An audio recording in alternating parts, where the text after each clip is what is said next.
అసలు ఈ యోగా అనేది మన ఏన్షియంట్ భారత సనాతన ధర్మం నుంచి మనం యోగా అనేది చేస్తూనే ఉన్నాం.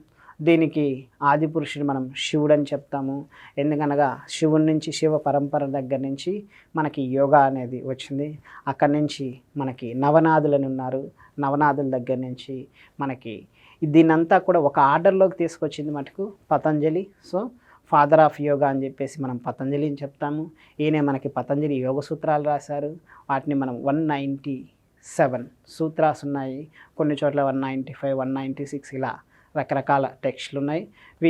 అలా ఆ యొక్క సూత్రాల్లో మనం యోగా ఎందుకు చేయాలి, యోగా ఎప్పుడు చేయాలి, యోగా చేయడం వల్ల వచ్చేటువంటి బెనిఫిట్స్ ఏంటివి, మనం యోగా అసలు మెయిన్ దేనికోసం చేస్తామనేది ఈ యొక్క యోగ సూత్రాలు, పతంజలి యోగ సూత్రాల ద్వారా మనం నేర్చుకుంటాం. ఇలా యోగాకి అనేది చాలా హిస్టరీ ఉంది.